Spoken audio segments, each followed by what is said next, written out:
Di tengah hiruk-pikuk kehidupan masyarakat Pajarakan, Probolinggo, nama Kiai Muhammad Hasan Genggong begitu harum. Beliau bukan hanya dikenal sebagai seorang ulama besar, tetapi juga sebagai wali kutub. Salah satu wali yang memiliki karomah luar biasa. Sosoknya dihormati oleh semua kalangan, baik masyarakat awam, ulama, maupun para pemimpin daerah. Lahir dan besar di lingkungan pesantren, Kiai Hasan dikenal memiliki kecintaan mendalam pada ilmu agama sejak usia muda. Dedikasinya terhadap pengajaran Al-Quran dan hadis menjadikan beliau panutan bagi banyak santri yang datang dari berbagai penjuru Nusantara. Namun, bukan hanya kealimannya yang membuat orang terpikat, melainkan juga karomah-karomah yang sering diperlihatkan.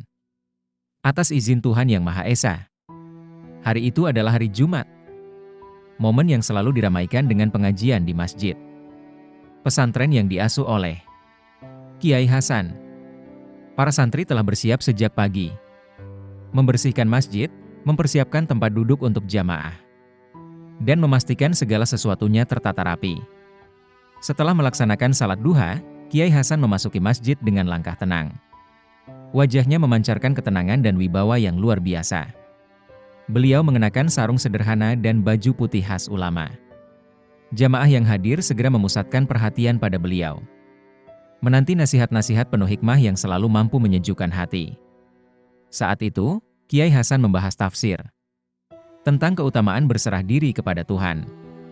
Dengan suara yang lembut namun tegas, beliau menjelaskan bagaimana seorang hamba harus selalu percaya bahwa Tuhan adalah pelindung terbaik dalam segala keadaan. Namun, di tengah pengajian, terjadi sesuatu yang tidak biasa. Kiai Hasan tiba-tiba menghentikan pembicaraannya. Beliau menutup kitab yang sedang dibacanya dan mengangkat kedua tangannya ke atas. Jamaah yang hadir, termasuk para santri, terkejut. Keheningan menyelimuti masjid. Dalam suasana yang mencekam, para santri mulai memperhatikan sesuatu yang aneh.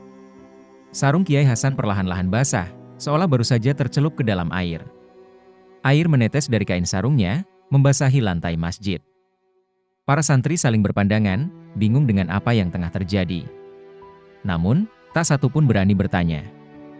Mereka tahu betul bahwa hal ini bukan kejadian biasa.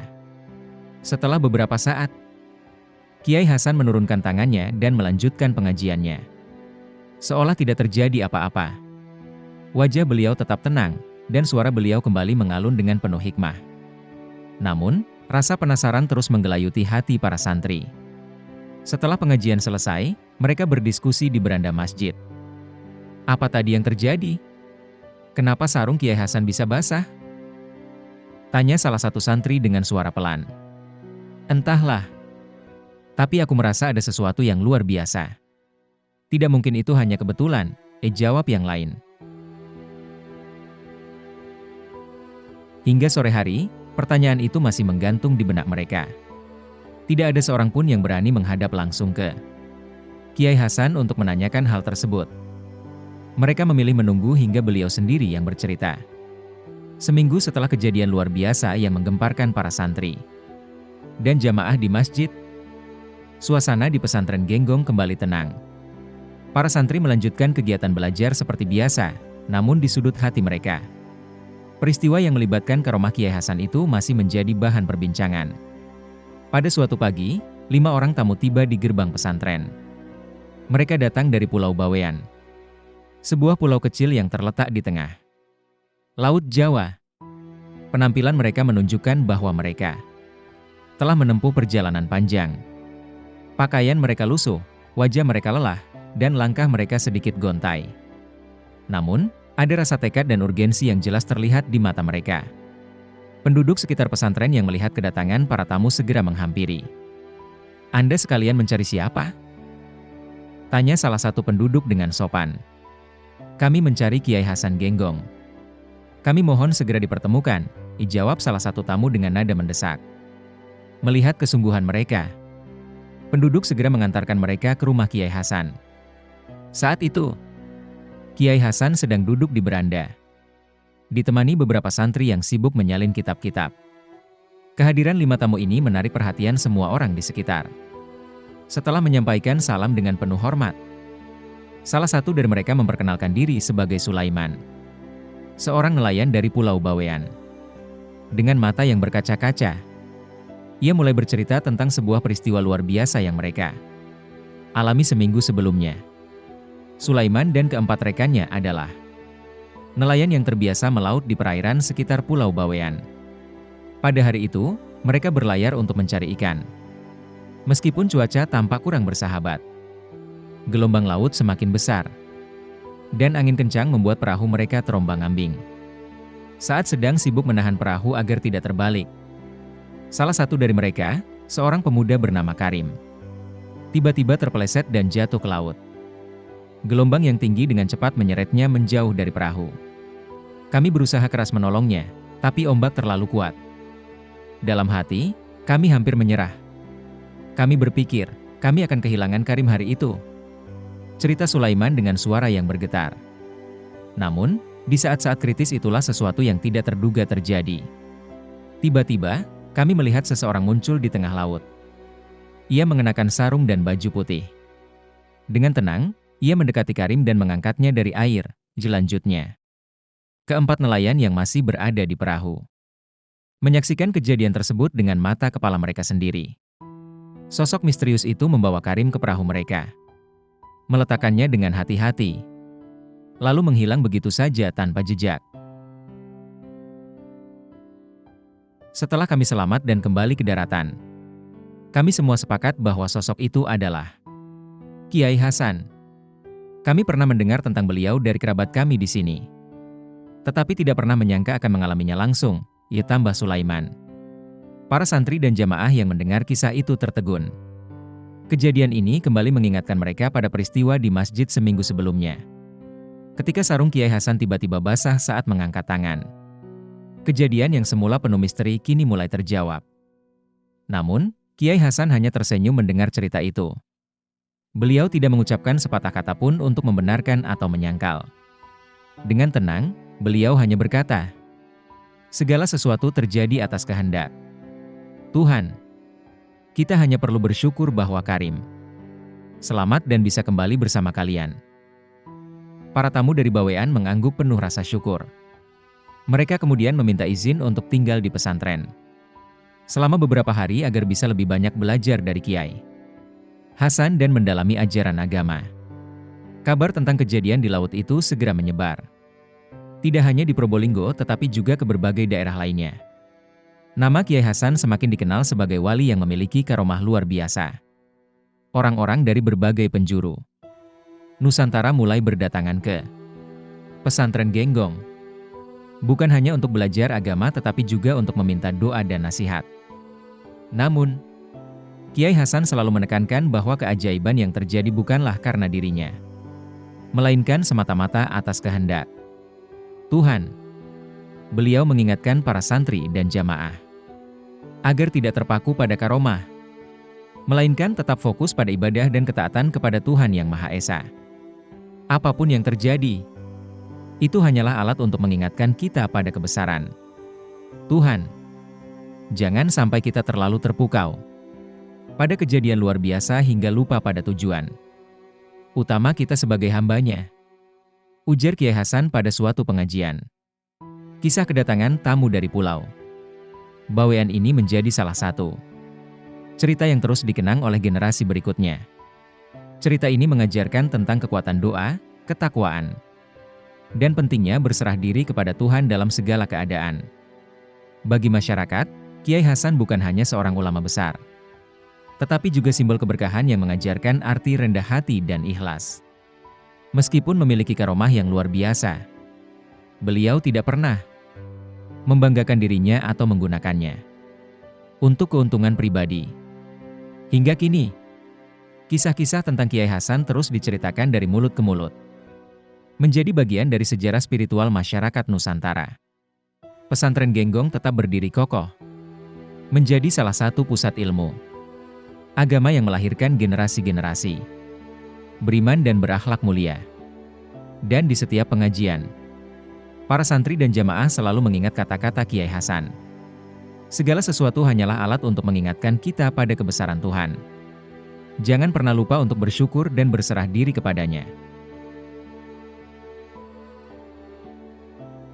Selain dikenal sebagai sosok yang memiliki karomah luar biasa, Kiai Hasan Genggong juga dihormati karena kemurnian akhlaknya.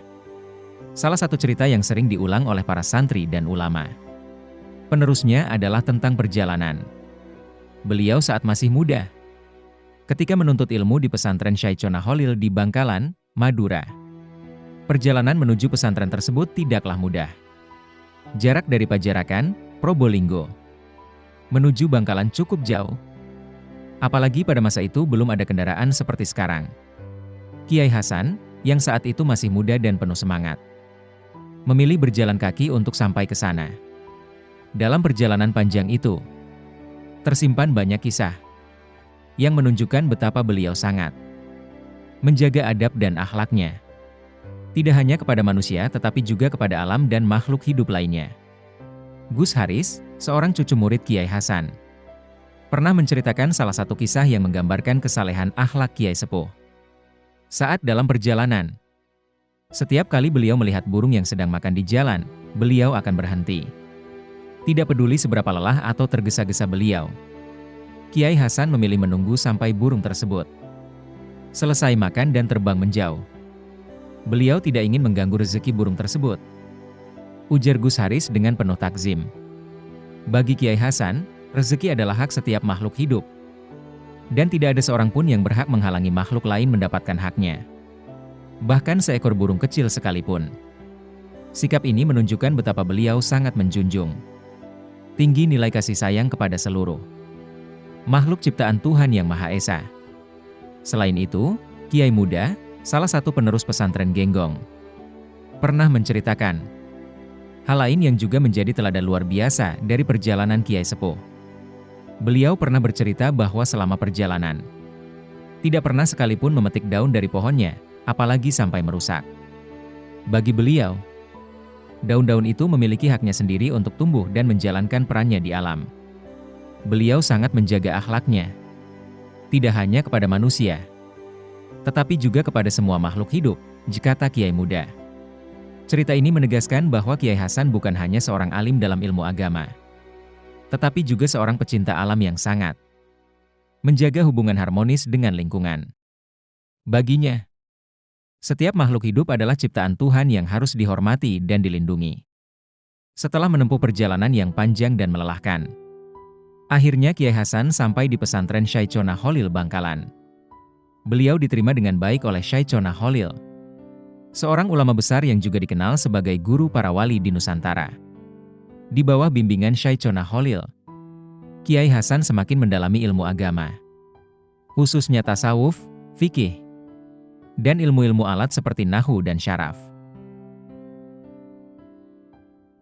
Selama menuntut ilmu di sana, Kiai Hasan tetap menunjukkan sikap rendah hati dan adab yang luar biasa. Hal ini membuat beliau menjadi murid kesayangan Syekh Conakholil. Bahkan, Syekh Conakholil pernah berkata kepada para santri lainnya, "Jika kalian ingin belajar ilmu, belajarlah dari kitab. Tapi jika ingin belajar adab, belajarlah dari Hasan." Setelah menyelesaikan pendidikannya di pesantren Syekh Conakholil, Kiai Hasan kembali ke Probolinggo dan mulai mendirikan pesantren Genggong. Akhlak mulia yang beliau tunjukkan selama perjalanan hidupnya terus menjadi teladan bagi para santri dan masyarakat. Di setiap pengajiannya, Kiai Hasan selalu menekankan pentingnya menjaga hubungan baik dengan sesama manusia dan alam. Beliau sering berkata, "Jika engkau ingin dicintai Tuhan, cintailah seluruh makhluknya. Berbuat baiklah kepada manusia, hewan, dan bahkan kepada tanah yang kau injak. Semua itu adalah amanah darinya." Kisah perjalanan Kiai Hasan ke Bangkalan menjadi salah satu pelajaran berharga tentang adab, kesabaran, dan penghormatan terhadap alam. Hingga kini, cerita tersebut masih diceritakan oleh para penerus pesantren Genggong, menjadi inspirasi bagi setiap generasi untuk menjaga akhlak dan kasih sayang kepada sesama makhluk hidup. Kisah-kisah tentang akhlak Kiai Hasan Genggong bukan hanya menjadi legenda, tetapi juga menjadi warisan nilai yang terus dijaga oleh para penerusnya. Setiap santri yang belajar di pesantren Genggong diajarkan untuk menghormati sesama, menjaga alam, dan selalu menyebarkan kasih sayang dalam kehidupan sehari-hari. Bagi masyarakat, Kiai Hasan bukan hanya seorang ulama besar dengan karomah luar biasa, tetapi juga teladan sempurna dalam menjaga hubungan harmonis dengan seluruh ciptaan Tuhan. Hingga kini, nama beliau terus dikenang sebagai sosok yang tidak hanya alim, tetapi juga penuh kasih dan kelembutan. Sebuah warisan yang akan terus hidup di hati umat Islam di Nusantara.